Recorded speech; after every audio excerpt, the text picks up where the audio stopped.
en tant que président de la Société d'encouragement pour l'industrie nationale. Il y a deux mots de cet endroit, vous ne connaissez peut-être pas tous. Donc, cette association a été créée en 1801 à l'initiative de Bonaparte, je crois qu'on se certains disent que c'est le premier acte d'intelligence économique, autrement dit, de dire voilà, on est en retard par rapport aux Anglais qui étaient la puissance dominante à l'époque, et on va essayer d'avoir un lieu pour encourager les innovations, les entrepreneurs dans la concurrence industrielle du début du 19e. Et au 19e siècle, on a été à l'initiative, on jouait le rôle de BPI, on joue le rôle également de l'INPI, parce qu'on pouvait déposer des brevets, on joue le rôle de l'LNE, on pouvait tester des inventions, et surtout, on joue le rôle d'Internet, quasiment, c'est-à-dire que toutes les inventions qui existaient en France étaient consignées dans le bulletin de la Société d'encouragement, et le bulletin de la Société d'encouragement était échangé avec les États-Unis, avec tous les pays d'Europe, avec la Russie. C'est comme ça que les innovations se propageaient dans le monde. Donc on a joué ce rôle et on a la chance d'être toujours vivant, 200 ans après, et surtout d'être toujours propriétaire de l'immeuble. Pas mal quand même, parce qu'il y en a beaucoup qui ont un peu le périclité, mais on est toujours propriétaire. Et on est aussi la première association reconnue d'utilité publique.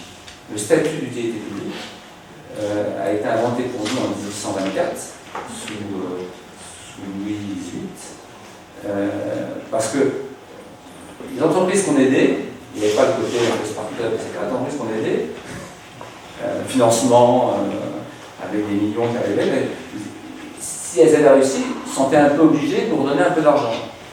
Et elles sont allées voir le roi en disant écoutez, on veut bien redonner un peu d'encouragement, si pour avoir un avantage fiscal, ça peut être pro bono, toujours une bonne chose. Donc voilà, on existe toujours, on a toujours la même fonction, la même mission, les mêmes missions. Alors ça va être toujours société d'encouragement pour l'industrie nationale. Donc d'abord, on encourage les inventeurs, les entrepreneurs, on met des prix, on facilite le lien entre les start-upers et les entreprises un peu plus seniors. On encourage les associations qui participent à cette mission scientifique et entrepreneuriale. On fait beaucoup de conférences, comme celle-ci. On en fait à peu près une centaine par an, gratuites. Toutes nos conférences sont open. Filmées comme ce soir. Merci. On va filmer. On a une troisième fonction, c'est valoriser le savoir-faire à l'international. Et ça, on le fait par des expositions en France et à l'étranger. Et une quatrième mission, c'est conserver le patrimoine. Parce qu'on a 50 000 bouquins du monde entier sur le 19e siècle.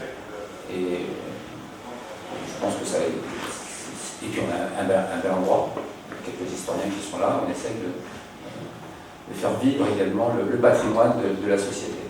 Alors par rapport au sujet qui nous occupe, je ne serai pas beaucoup plus long, cher Bruno, et encore merci pour l'organisation de cette soirée. C'est vrai que cette année, pour nous, ça a été un peu l'année de l'espace, 2019-2020. On ouvre les journées pour les journées du patrimoine chaque année, parce qu'ici, vous êtes à l'étage du rez-de-chaussée. Là, c'était la salle d'exposition des machines. Mais il y a 3-4 étages où il y a beaucoup de bibliothèques, un espace de 300 personnes pour faire des conférences. Et donc chaque année, pour les journées européennes du patrimoine, on ouvre, et cette année c'était sur l'espace. Ça s'appelait, je crois, de la Terre à Mars. Des Montgolfières. Parce qu'il faut savoir que Montgolfier était un des fondateurs de la Société d'encouragement avec Lafayette, Chaptal, de l'Essert, Parmentier, Monge, tous les gens importants de l'époque. Donc Montgolfier. Donc c'est de la Montgolfière à Mars. Donc on a honoré l'espace, on s'est dit avec Bruno que ça pouvait être l'occasion d'avoir un cycle réguliers, conférences sur l'espace. Donc c'est une première, mais ce n'est pas la dernière. Je parlais encore, on parle de conférences, sur le dernier point, à savoir la conservation du patrimoine, on a monté aussi un club qui réunit un peu toutes les associations qui s'intéressent à la conservation du patrimoine technique, qui s'appelle Société et Compagnie, et chaque mois, pour ceux qui s'intéressent, on organise une visite d'un musée ou d'un endroit symbolique.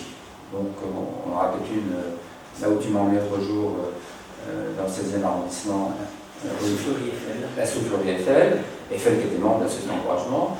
Le mois prochain, je crois qu'on a quelque chose au Bourget pour le musée de l'espace. L'année dernière, on a fait Curie, Pasteur, les mines, etc. Donc c'est des visites privées où les conservateurs viennent nous expliquer un peu les trésors qu'ils peuvent avoir dans leur réserve, dans leur musée. Donc ceux que ça intéresse, parce que vous êtes là, voilà. Et puis alors dernier point, parce que je vois qu'il y a, et bravo Bruno, hein, beaucoup de jeunes, c'est vraiment super. L'idée c'est de travailler de plus en plus avec les écoles et avec les startups et avec les incubateurs parisiens ou autres. Cette année on a reçu l'Assemblée Générale des pôles de compétitivité, on travaille avec eux régulièrement. C'est faire partie de cet écosystème, on n'est pas trop mal placé à Paris, et on est un lieu qui est là pour vous accueillir, on est quasiment que des bénévoles pour le faire. Voilà, donc merci d'être là, je passe la parole à Bruno, je le remercie encore, très belle soirée, et merci à tous les intervenants. Merci à vous.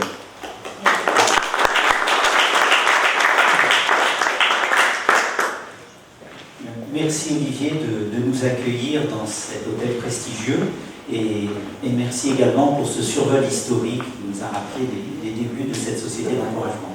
Alors la table ronde de ce soir donc, est organisée par la 3AF, l'association aéronautique et astronautique de France, et l'association Alumni Onera, l'association des docteurs de l'Onera. On devait avoir la présence de Michel Scheller, ancien président de l'Onera et président d'honneur de la 3AF, mais il m'a averti ce matin qu'il était appelé dans le sud précipitamment et donc il regrette de ne pas être avec nous ce soir. Donc je vous ai adressé ces derniers jours différentes lettres 3AF parce que donc la 3AF a beaucoup parlé d'espace au cours de 2019, l'année du cinquantenaire de la Lune. Et donc je vous ai envoyé la lettre espace qui est parue spécialement pour le Bourget, qui était préfacée par mesdames les ministres Paris et Vidal. Et je vous ai aussi envoyé la dernière lettre dans laquelle il y a un dossier espace. Et donc il y a peut-être encore quelques exemplaires papier. Donc on voit l'ascenseur spatial, il y a différentes choses. Et je vous recommande également ce document, il y en a un petit peu plus. Il a été mis par la commission technique, stratégie et affaires internationales de la 3AF. Et donc c'est l'initiative de Bertrand Monluc, qui parlera tout à l'heure, qui est un ancien président de cette commission stratégie et affaires internationales, que ce document qui rassemble des notes, des rapports, des articles qui ont été mis par la Commission au cours des 3 dernières années. Il y a les 2 tiers qui sont relatifs de ces documents au spatial. Voilà. Et notamment une note très importante qui a été faite durant l'été dernier à la demande du président de l'Office parlementaire des choix stratégiques et scientifiques, donc l'OPSCT, et c'est le sénateur Gérard Ranguet qui le préside et qui a demandé à la 3AF, au président Scheller, d'avoir une réflexion, et cette réflexion a été menée par Bertrand Monluc.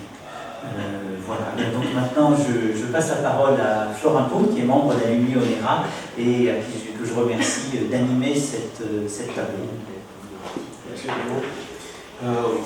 Merci à tous d'être présents. Je dirais que c'est les différences qui créent de la valeur. Vous aurez reconnu Joseph Stiglitz. C'est les asymétries qui créent de la valeur. C'est les gens qui sont différents, qui arrivent à travailler ensemble à créer la valeur, et plus la différence elle est grande, plus la valeur elle est grande. Je suis content,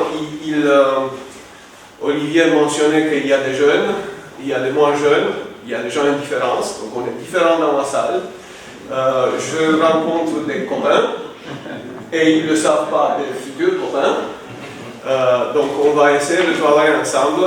Vous allez avoir un panel très intéressant avec des gens qui sont là pour partager de leur expérience et leurs insights, comme on dit en bon anglais.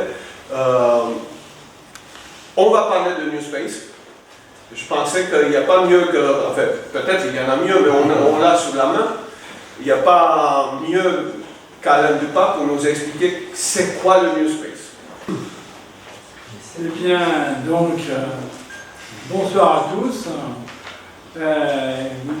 Merci de m'avoir invité à cette manifestation. Dans ce lieu, on vient de me rappeler le rôle historique et à un moment d'ailleurs où je pense que je dirais l'industrie nationale et européenne a besoin malgré tout toujours d'encouragement. Je vais commencer par une remarque sur un article qu'il y a aujourd'hui dans le Financial Times, ça fait une page entière, et c'est à propos de l'industrie allemande, et vous avez peut-être vu les résultats d'Apple qui sont sortis cette semaine, qui sont excellents, qui ont porté la valorisation hier d'Apple à 1400 milliards de dollars. Et le thème de l'article, c'est de dire, eh bien, Apple tout seul fait plus de valorisation que les 30 plus grandes sociétés allemandes qui sont dans le DAX 30. Et je dirais que malgré tout, le problème n'est pas particulier à l'espace, il est dans l'incapacité dans laquelle a été l'Europe, en dépit de très beaux discours, comme la stratégie de Lisbonne, justement, il y a 20 ans, à l'époque où certaines des sociétés dont je vais parler n'existaient même pas du tout.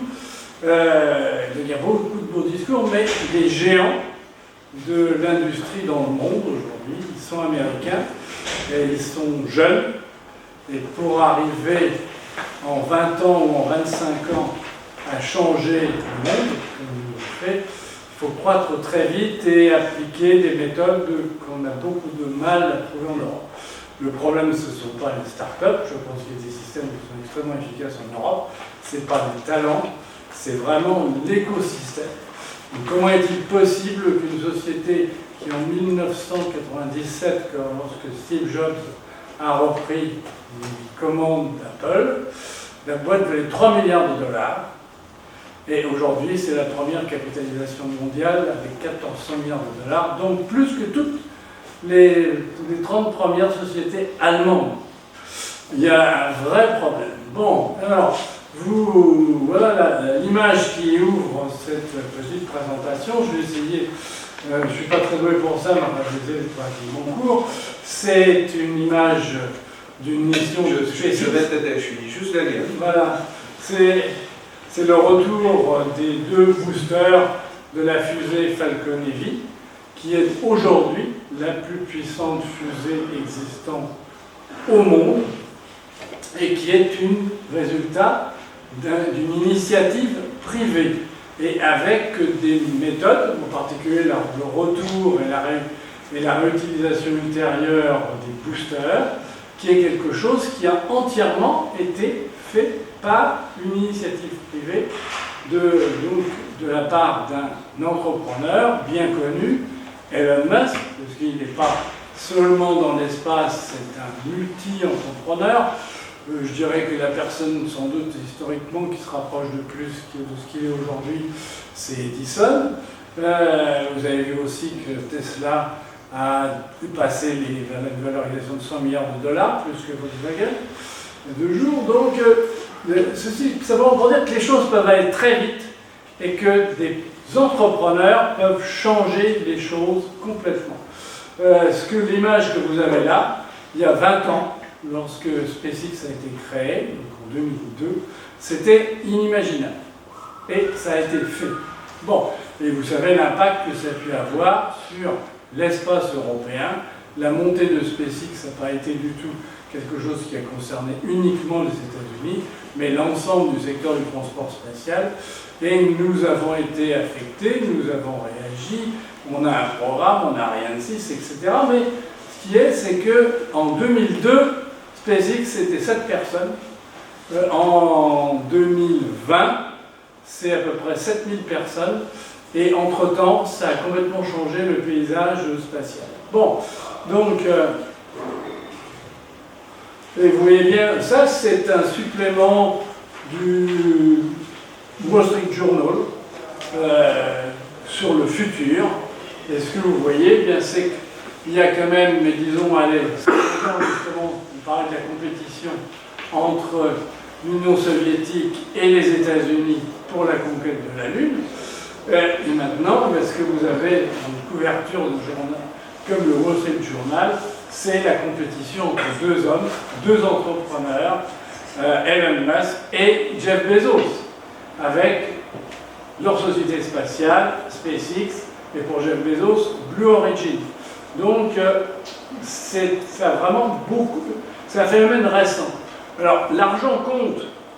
Si on regarde l'environnement financier, eh bien, les levées de fonds pour ce qu'on appelle le New Space, donc l'espace entrepreneurial, eh bien, ça a été entre, disons à peu près 2009 et sur les 10 dernières années, ça a été c'était 16 milliards de dollars. Si on ajoute l'année dernière, on arrive à 18 ou 20 milliards de dollars. C'est pas mal d'argent, bien entendu, et surtout, c'est localisé très largement aux États-Unis. Après, vous avez le Royaume-Uni, la France est bien placée, la Chine, mais c'est pas simplement une question d'argent. C'est un écosystème qui compte et pas simplement des financements. Alors, et ce qui est important aussi, c'est que les entrepreneurs qui dominent aujourd'hui le New Space, donc Elon Musk et Jeff Bezos, ils ont actuellement des approches très différentes parce que Jeff Bezos, c'est aussi et avant tout le fondateur, créateur de Amazon, et sa société spatiale, il la finance tout seul sur sa fortune personnelle, alors que Musk, il a mis 100 millions de dollars au départ, et aujourd'hui, SpaceX est valorisé en un peu plus de 30 milliards de dollars. Donc, vous voyez-vous, son apport initial a été multiplié par 300. Bon, donc c'est quand même... ces deux hommes, ils ont une vision. Ce qui compte, c'est un entrepreneur. Ce qui compte, c'est sa vision. Une vision qu'il va partager avec son entreprise. Et le recrutement de personnes qui partagent la vision, qui sont prêts à vraiment s'investir fondamentalement pour la vision que porte le fondateur, c'est un aspect très très important, largement aussi important que l'argent.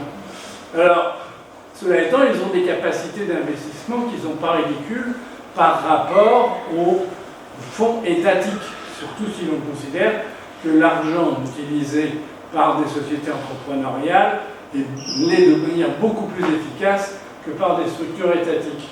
Bezos investit 1 milliard de dollars par an, je pense qu'en fait c'est plutôt 2. Musk, c'est entre 500 millions et 1 milliard de dollars par an, qui est pris sur les investissements, sur les marges de la société SpaceX, c'est une société très efficace. J'ai beaucoup travaillé sur l'analyse de son modèle économique, et puis sur les investissements en private equity, en particulier par exemple des investissements de Google. Mais ce qui est le fondamental, c'est que c'est la liberté d'initiative par rapport aux institutions. Ils ont leur vision, ils la poursuivent, ils travaillent en coopération avec les instances publiques.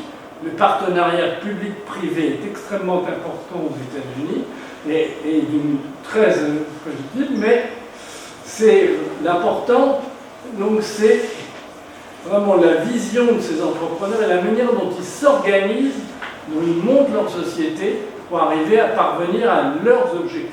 Donc j'ai consacré un livre avec 2 amis l'année dernière sur ce qu'on a pas seulement sur le New Space, mais plutôt sur comment est-ce qu'on fabrique un géant.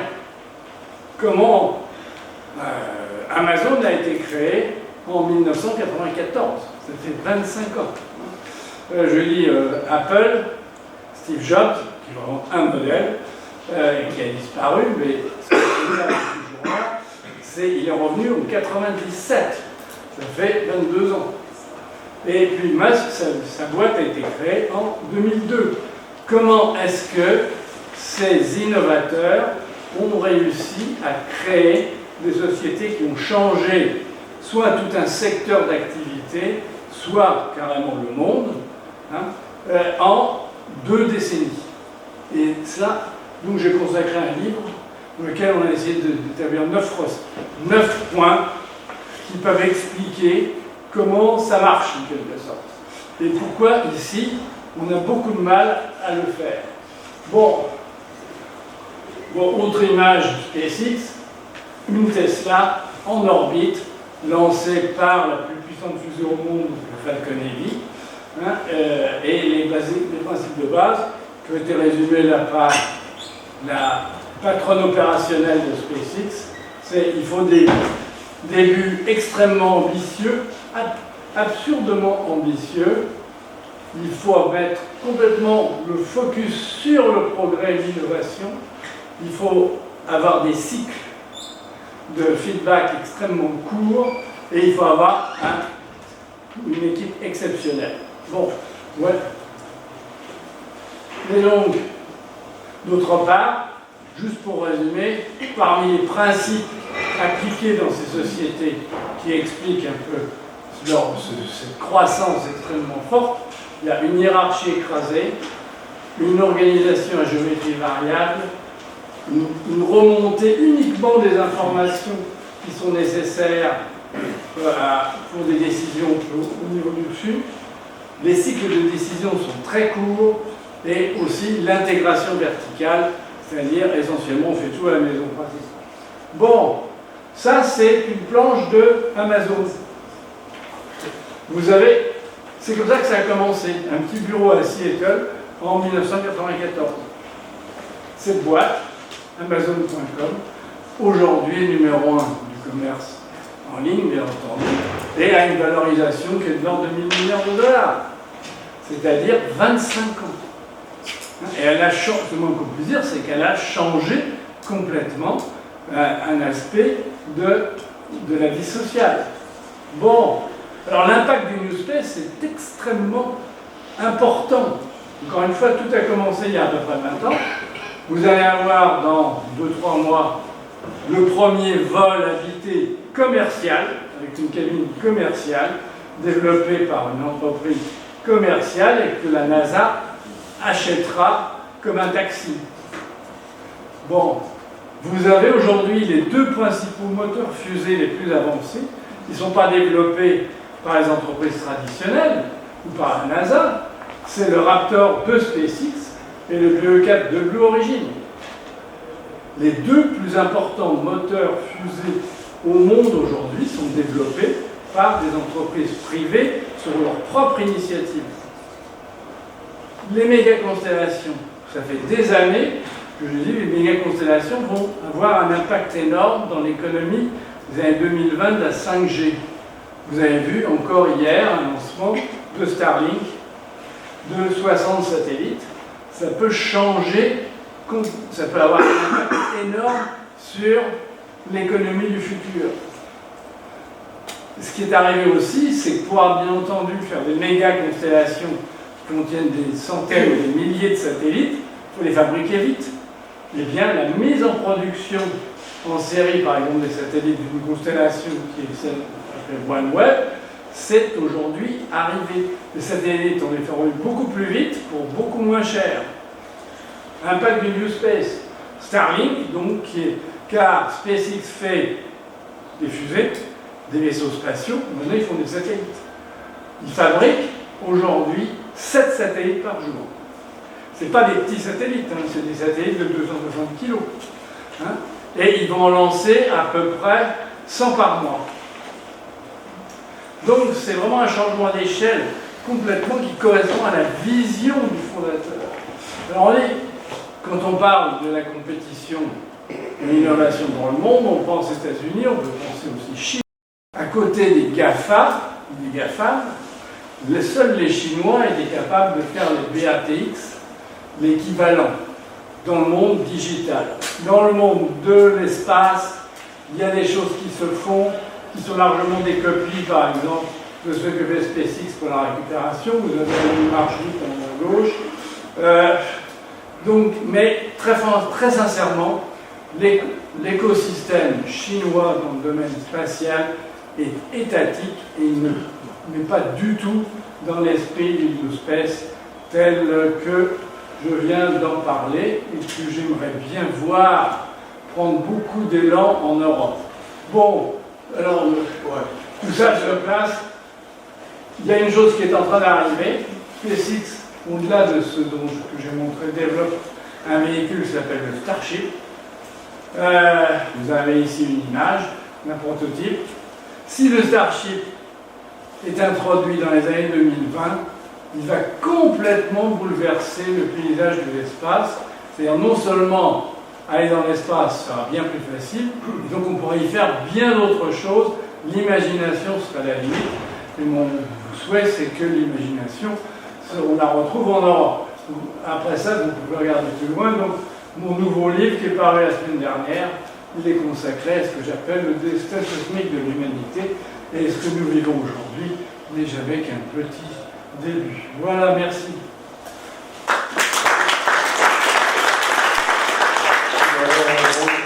De questions après, que tous les intervenants auraient parlé. C'est éclairant. Moi, j'ai noté que pour devenir un géant, tu dois avoir une liberté d'initiative par rapport aux institutions publiques. Et il y a pas mal d'institutions publiques ici, on va voir aussi qu'est-ce qu'ils en pensent. Du coup, c'est pour cela que pour toi, la Chine, pas ton space, l'avenir le dira. J'ai noté aussi que la NASA achète des taxis et qu'on est arrivé déjà à 7 satellites par jour. C'est vrai que par rapport à seulement 25 ans, ça a donné un sacré coup de fouet. Justement, ça a donné tellement un coup de fouet qu'on se dit que tout ce qu'on connaissait de stratégie spatiale, est-ce que c'est encore ça tient debout ou pas? Je me rappelle qu'il y a un satellite russe, on filme, oui, qui accompagne une des sentinelles. Voilà, donc c'est vrai, il est en orbite, il a un jumeau, il est là, on ne sait pas qu'est-ce qu'il fait. En fait, plutôt on a des intuitions de ce qu'il fait, le satellite russe à côté de l'autre, d'observation, mais bon, il est là. Et donc du coup, notre pays a réagi. Il paraît qu'il y a une armée de l'espace, et je laisserai Bertrand de Montluc, en tant que rédacteur de la note que Bruno a mentionnée, de nous faire part d'un peu des aspects de stratégie et liaison avec la défense, si ça peut impacter quelque chose. Je vous donne celui-ci. Je peux rester ici ou pas? Vous pouvez. C'est libre. Je ne pourrais pas passer les trois, vous me faites signe. D'accord. Bon, allez, sans plus tarder, espace en jeu de défense. Je n'ai quand même pas été très gâté. C'est un énorme paquebot. Et vous allez voir dans mon petit exposé que plusieurs éléments recoupent ce que le panorama qu'Anatupa a esquissé. Alors moi je commence par vous rappeler ce qui peut paraître une évidence mais qu'il faut affirmer fortement, que de nos jours on a affaire non plus à une menace relativement simple, le salient de Thuringe, l'Union soviétique, mais à une menace à géométrie variable, couvrant un éventail allant de petits groupes terroristes disparates aux organisations structurées étatiques ou non, utilisant des armes conventionnelles et parfois des missiles de croisière et balistiques, avec ce qui va peut-être arriver un petit peu plus tard, des capacités d'action dans le cyberespace. La bonne nouvelle, c'est que nous sommes en mesure, j'ai choisi de prendre un point de vue français, nous sommes en mesure de relever ces défis. cela n'est possible que parce que nous disposons d'un spectre complet de capacités spatiales. Je les énumère rapidement. L'observation et la localisation qui sont indispensables pour la géographie, l'observation et l'écoute. Nous avons dans ce domaine un démonstrateur et des mini-satellites qui sont nécessaires pour le renseignement. La localisation précise qui permet un ciblage de précision. Dans ce cas-là, nous avons Helios et CSO, dont un modèle de vol va être lancé cette année.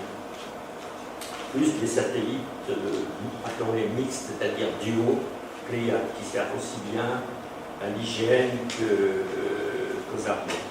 Enfin, la navigation, les fameux satellites Galileo, qui ont à bord un service BPRS, ce qui veut dire liaison gouvernementale. Et puis, naturellement, les satellites de télécom, Syracuse, Athéna, Vidus. Il y a un énorme effort qui est maintenu dans ce domaine, suivant les prescriptions, l'analyse des besoins faite par les militaires eux-mêmes. On évoquera tout à l'heure rapidement les capacités nouvelles qui devront s'ajouter en raison justement de l'évolution de la menace, qui sont des capacités de surveillance et d'action dans l'espace. Toutes ces capacités spatiales sont offertes pour tous les combattants et cela permet aux forces de l'armée nationale de mener des opérations militaires au bon moment, avec le bon tempo, quel que soit le type d'adversaire contre lequel elles doivent se battre.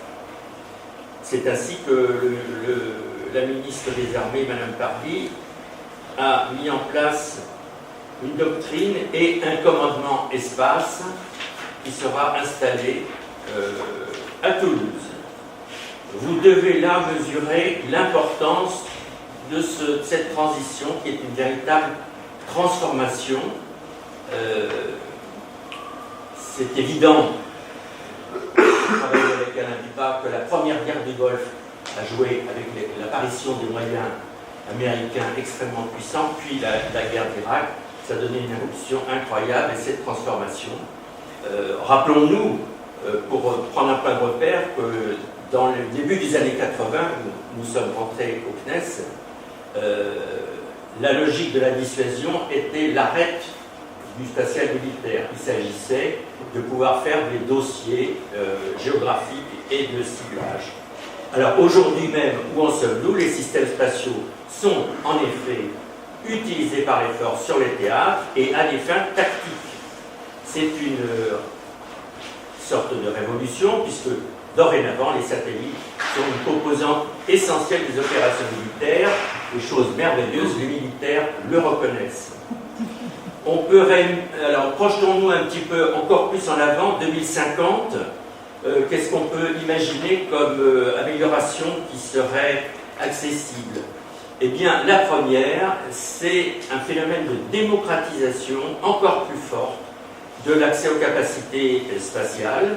Ça pourrait se traduire par, je vous donne deux exemples, la capacité pour une force tactique au sol de commander directement des données spatiales aux satellites approchant les zones d'opération,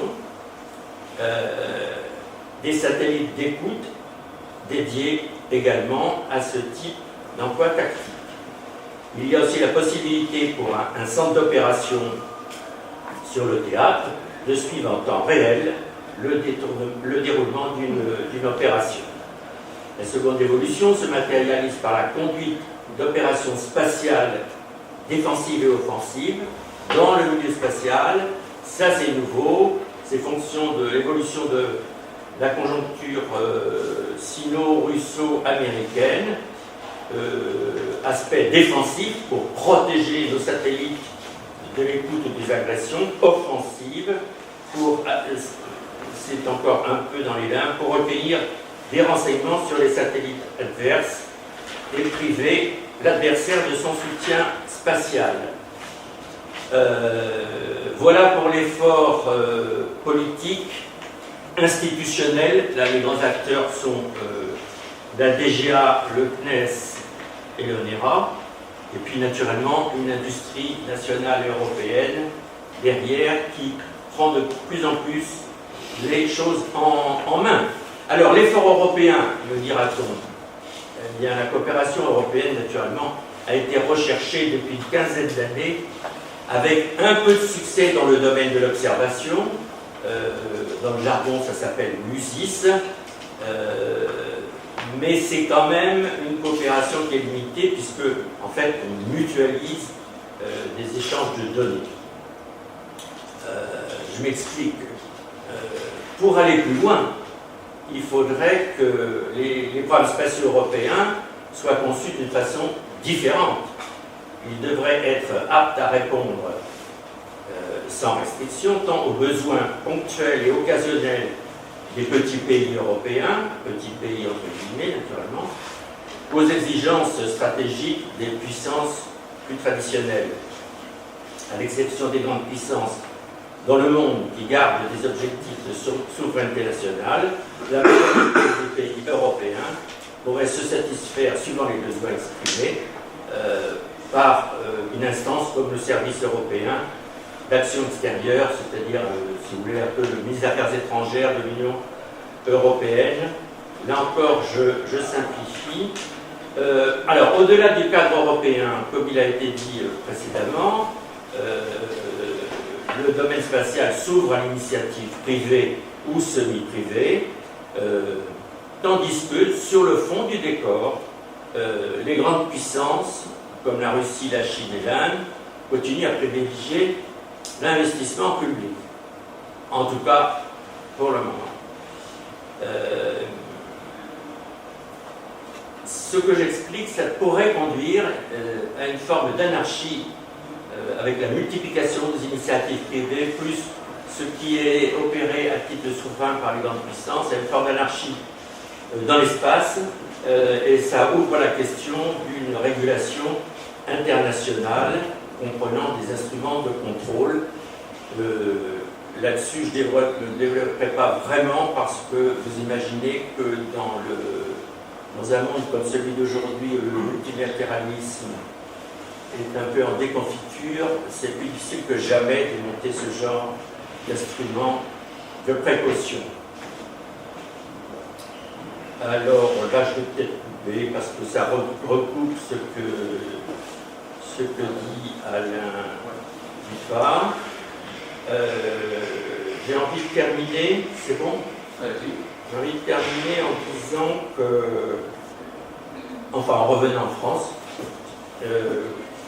que l'effort, la réussite et même le succès de l'arsenal spatial pour la défense et la sécurité dans notre pays et dans l'Europe est spectaculaire. Comme d'autres ici, on a été acteurs et témoins de cette transformation inouïe. Encore en 2003, Madame Alliot-Marie avait commandé un rapport sur l'évolution de la politique spatiale, auquel, avec d'autres, j'ai participé. Ça a été une action de sensibilisation importante au niveau de la DGA et des états-majors des armées, mais il a fallu attendre, après 2003, encore bien des expériences sur le terrain, où on s'est aperçu que bénéficier de la panoplie d'outils spatiaux que j'ai mentionnés pouvait réellement apporter une valeur ajoutée.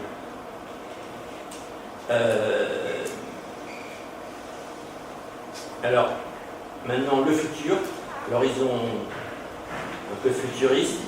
Nous pensons que les services spatiaux futurs devraient renforcer l'intégration de tous les acteurs du niveau tactique, toutes armées confondues, les unités élémentaires interarmées, terre, mer, air, devront être interconnectées dans une bulle d'information utilisant toute une gamme de systèmes spatiaux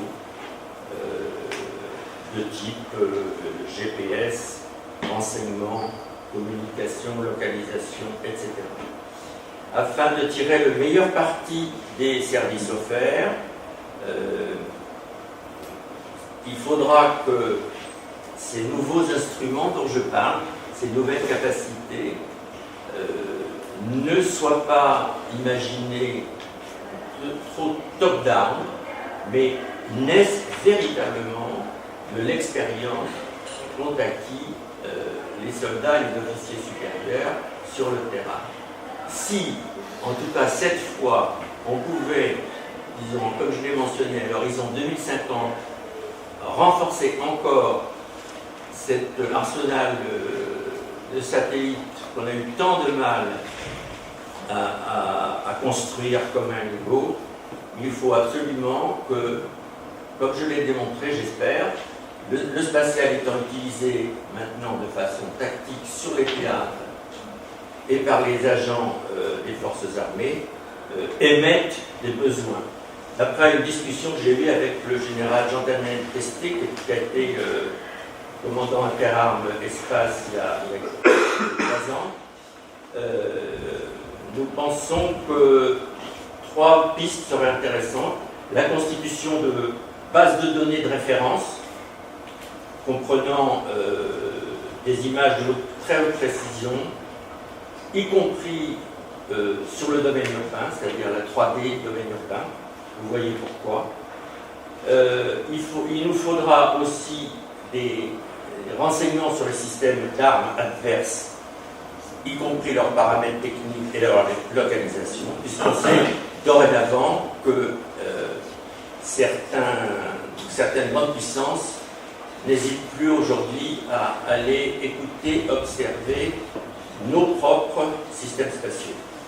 Enfin, c'est peut-être une évidence, mais il faut le dire, la possibilité de traiter une quantité considérable de nouvelles données en temps réel, en incorporant l'intelligence artificielle et les techniques les plus élaborées du data mining et du machine learning.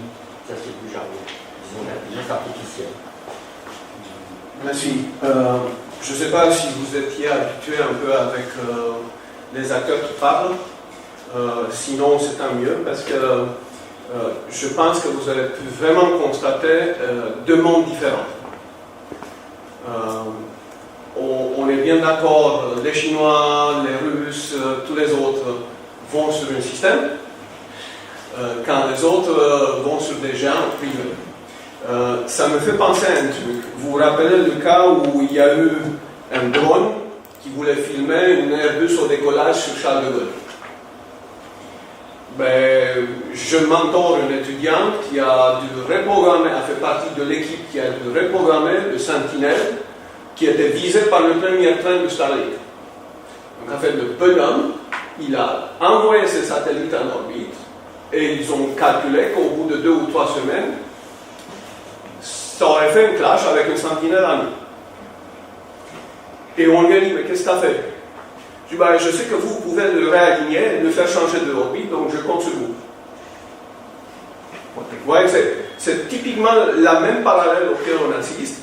Je pense que le New Space, les privés, je ne donne pas 25 ans pour bouleverser tout ce que vous avez raconté. Je fais un pari avec vous. Je crois qu'ils le confèrent parce que je peux vous dire que Bezos ou Musk, ils sont quoi? Ils sont américains d'après vous? L'autre, il est sud-africain déjà. Oui. Je pense qu'il n'y a pas de nationalité quand on est privé. Et quand on est géant et qu'on peut modifier le monde. Ils vont le faire. Ils vont le faire. On peut aussi voir qu'il y a quand même enfin un marché qui commence à apparaître. On parlait du marché du spatial, il était très institutionnel. Il y avait des enjeux de défense nationale, on est bien d'accord. Et il y avait un vrai marché qui était le marché de télécom. On se battait avec les lanceurs pour lancer les satellites de télécom, ainsi de suite. Je pense que ces 2 gugus-là, ils vont vraiment ouvrir un vrai marché de l'observation et ainsi de suite. Je pense que l'Agence spatiale européenne, le CNES, tout ça, ils se mettent à réagir. Je viens de la Space Week à Helsinki. Et juste pour info, les données envoyées par le programme Copernicus qui est mis à la disposition par l'Union européenne, enfin, oui, l'agence spatiale, mais avec des sous de l'Union européenne quelque part, j'étais, moi, bluffé, voire scié en bon français, que seulement 1 à 2% des données sont analysées en temps réel. Donc en fait, les programmes publics se permettent encore d'envoyer quelque chose qui pour le moment il n'est pas utilisé à 98% de ses capacités. Bon, là, je ne sais pas comment vous appelez ça, mais le marché c'est niet, point. On ne discute pas. En fait, on ne fait pas un produit qui ne sert pas à 98% du produit. Quoi. Ça n'existe pas comme notion. Okay. Bon, croisons les doigts pour qu'on va arriver avec du machine learning, tout ça, de bien regarder en temps réel toutes les données qui sont envoyées par ces satellites du public qui sont en l'air, qui envoient de l'information, et surtout croisons les doigts que les Russes n'utilisent pas l'information mieux que nous. Parce que comme ils sont en train de la siphonner, on verra ce que ça peut donner. Donc, parce qu'on est dans la prospective vers l'avenir, parce qu'on a parlé de 2050, quid de la recherche, quid des idées, quid de la prospective, et quid de la recherche à l'échelle européenne, défense comme civile. Donc je donne, il y a 2 organismes de recherche, dont un il fait aussi agence, bien évidemment. Je vais aller un peu plus profond dans la base de TRL en donnant le mot à Patricia Simbaldista, ONERA, les idées, le New Space, l'Europe.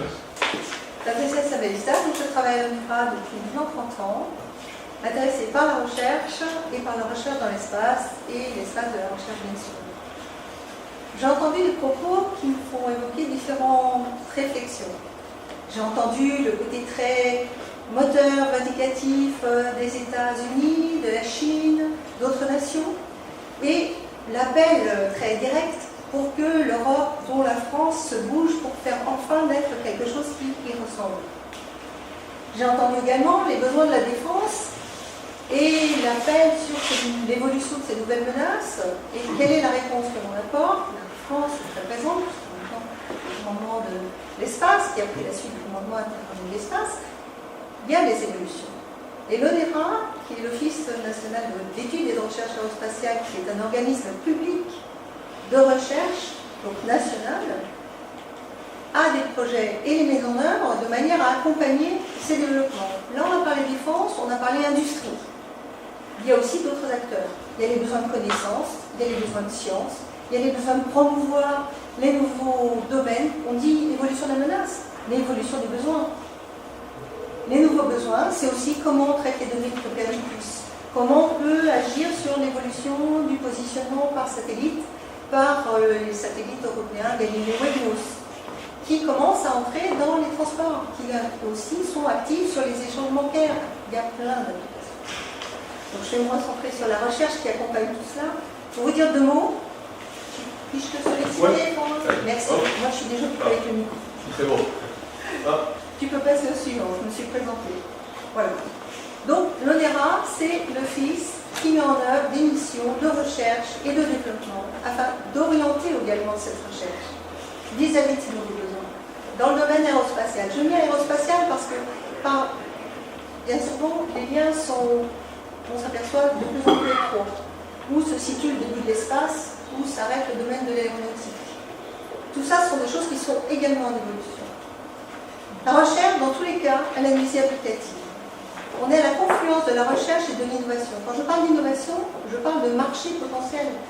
Je parle d'acteurs au niveau international. C'est tout ça que l'ONERA essaie de mettre ensemble pour répondre à ces nouveaux besoins. Donc cette recherche, nous l'entendons d'une manière coopérative et collaborative. J'ai entendu, oui, l'Europe ne bouge pas assez vite, mais néanmoins, l'Europe bouge beaucoup. Et l'ONERA a été un acteur de l'ensemble des succès. On parle de la filière Ariane, j'en ai entendu parler encore là tout à l'heure. La filière Ariane. On parle de ce que font les États-Unis, mais les États-Unis, effectivement, sont de très bons modèles. Il faut voir ce que nous faisons au niveau européen avec des moyens beaucoup moindres. Ça signifie que nous avons les compétences, nous les partageons, et nous avons un rendement qui est vraiment très bon. Très bien, nous n'avons pas encore lancé Tesla, mais si tu es que ça. J'ai d'autres propositions à vous faire pour ma part. Vous avez quelques exemples ici qui résument au niveau de la coopération les actions que nous entreprenons. Qu'il s'agisse des acteurs de l'Union européenne, dont je vais parler plus précisément, mais également de l'Agence spatiale européenne ou de l'Agence de défense. Tous ces acteurs-là sont en train de discuter pour le prochain exercice qui va démarrer l'année prochaine. Le prochain cadre financier pluriannuel démarre en 2021. durera 8 ans, 2021-2027, et il y a énormément de changements. Il est vrai qu'on ne bouge peut-être pas assez vite, mais on bouge de plus en plus vite. J'en suis persuadée, on est très réactif. On s'intéresse au financement, à la prospective, à ce qui va sortir de nos projets, quel sera l'impact pour la société, pour le citoyen. Vous avez des exemples au milieu, j'ai mis l'Union européenne, autour des axes de la recherche. Les lanceurs, les satellites, illustrés par uniquement quelques projets auxquels participe l'ONERA, parce que je ne vais pas les mettre tous sur une planche, mais peu importe. Ceux qui sont encadrés pour leader ONERA, ce sont tous des projets collaboratifs qui rassemblent plusieurs pays de l'Union, mais également plusieurs types d'acteurs, pas uniquement la recherche, également les industriels, également le Nord-Or, également des end-users, on en parlait, que faire de ce que l'on fait, il faut l'utiliser. Et puis, les services en orbite. On a parlé un petit peu de l'évolution de l'espace pour dire qu'avant, on avait deux choses. On avait un petit peu d'observation pour la défense et on avait les communications pour l'industrie. C'était peut-être un peu réducteur, mais néanmoins, il y a tout un pan qui s'ouvre, c'est les services possibles dans l'espace, l'usage de l'espace et le travail dans l'espace. l'ONERA travaille là-dessus. Et puis, vous voyez en bas à droite de cette slide, c'est l'apport du spatial. On se soucie beaucoup, et quand je dis on, j'inclus non seulement l'ensemble des gens de l'ONERA ou de l'État français, mais également le niveau européen, de l'apport à l'économie européenne et aux citoyens européens. Et j'en veux pour preuve les deux projets que je vous ai cités là, Limon et Escargot, qui sont deux projets pour l'analyse des gaz à effet de serre et du carbone. Et du carbone encore. Merci. Jusqu'à présent, on a évoqué les études, les recherches et les sorties. Mais il y a autre chose. On parlait d'orienter, de faire évoluer la recherche. L'ONERA, avec le DLR, l'organisme allemand, a été à l'origine de la constitution, il y a maintenant 2 ans, encore assez récent, de l'ESRE, qui est une association d'organismes de recherche travaillant dans le domaine spatial.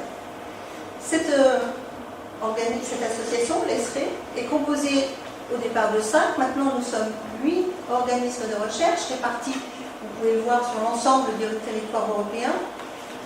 Ça veut dire quoi? Ça veut dire qu'aujourd'hui, il y a une capacité de monter en puissance dans les échanges, mais également dans les formes de propositions au niveau de l'Union. Que fait l'ESRE? Les actions de l'ESRE. Eh bien, l'ESRE, c'est comment dirais-je? C'est un discours qui est porté sous forme de document écrit pour accompagner la Commission européenne et également les décideurs au niveau de l'Union. La Commission propose, mais ce sont le Conseil et le Parlement qui décident. Donc ce sont tous ces organismes qui sont visés en leur proposant une contribution sous forme d'un white paper. Ce white paper a été fait en 2017. Il a été actualisé en fin 2019, donc c'est vraiment tout récent. Et que contient ce document? Eh bien, ce document, il a pour objectif d'aider la Commission à répondre à son ambition première. L'Union européenne a fait une stratégie spatiale pour l'Europe, dans laquelle il y a 4 objectifs. Le premier, c'est répondre aux besoins du citoyen et de l'économie européenne. Le deuxième, c'est soutenir la compétitivité. Le troisième, avoir un accès et un usage de l'espace sûr. Et quatrième, c'est le rayonnement international. Et bien pour cela, l'Union a fait un Strategic Research Innovation Agenda qui décline les 2 premiers vecteurs et notamment l'aspect compétitivité. Compétitivité de l'industrie à l'international et l'accès à l'espace. Et le document que l'ESRE a été mis en place avec l'ensemble des acteurs, donc les 8 organismes de recherche, l'ONERA pour la France, et je dis le DLR pour l'Allemagne, le JIRA, l'INTA, mais également le VZLU pour la Tchèque, l'ICAS pour la Roumanie. Vous voyez, des acteurs qui sont peut-être moins connus, mais qui sont des acteurs, j'en ai encore oublié un, évidemment, j'ai oublié le CDK pour la Pologne, mais tous ces acteurs sont présents et ensemble ont proposé des visées communes, technologiques, afin de répondre à de nouveaux besoins. C'est une vision donc, qui est structurée en ligne d'activité technologique. Donc là, on ne parle pas, on va dire, de solutions immédiates, mais on parle de recherche nécessaire pour alimenter ces besoins. Tous les niveaux de maturité technologique, je vous prie de m'excuser, j'ai écrit TRL, Technology Readiness Level, j'aurais dû inscrire le sens. Ce sont les niveaux de maturité de ces technologies. Tous sont adressés, mais pas d'une même manière. L'ONERA, les organismes de recherche vont d'abord prioriser les TRL de plus bas niveau afin d'apporter l'innovation L'innovation, dans son sens, rupture. Mais dès qu'on va approcher des TRL 6, 7, il y a de plus en plus une action commune avec les industries, qu'elles soient dans les différents pays européens ou français quand on parle de la France. Tous ces éléments sont en place aujourd'hui. Ce document a été communiqué à l'Union européenne la semaine dernière. Madame Pascale Ehrenfreund, qui est l'actuelle présidente de l'ESRE, c'est une présidence tournante qui va d'ailleurs évoluer cette année. Madame Pascale Ehrenfreund a présenté lors de la conférence internationale sur la politique spatiale européenne qui s'est tenue à Bruxelles la semaine dernière, c'était la 12e. Elle a présenté ce document, elle en a présenté les vecteurs, les objectifs, les orientations proposées, et tous ces documents sont en ligne sur le site de l'ESRE. Sur le slide précédent, je vous ai proposé l'adresse du site et n'hésitez pas à regarder. Je pense qu'il y a des choses qui sont porteuses pour notre industrie, mais également pour nos entrepreneurs nationaux. Et puis un dernier mot sur l'ONERA que je n'ai pas mis sur une planche. L'ONERA est aux côtés des industriels. Quand je dis industriels, je n'entends pas seulement des grands groupes. Bien sûr, nous sommes partenaires des grands groupes au niveau européen et français, mais également au niveau des acteurs, on va dire, plus petites structures, par le biais de nos actions de valorisation de la recherche. N'hésitez pas à faire appel à l'ONERA. Vous avez une idée, on a peut-être les moyens de la partager et de vous permettre d'accès à des moyens de mesure, d'analyse qui vous confirmeront que votre projet est possible du côté technique. Pour la valorisation, je pense qu'il y a d'autres partenaires qui sont ouverts. Je vous remercie.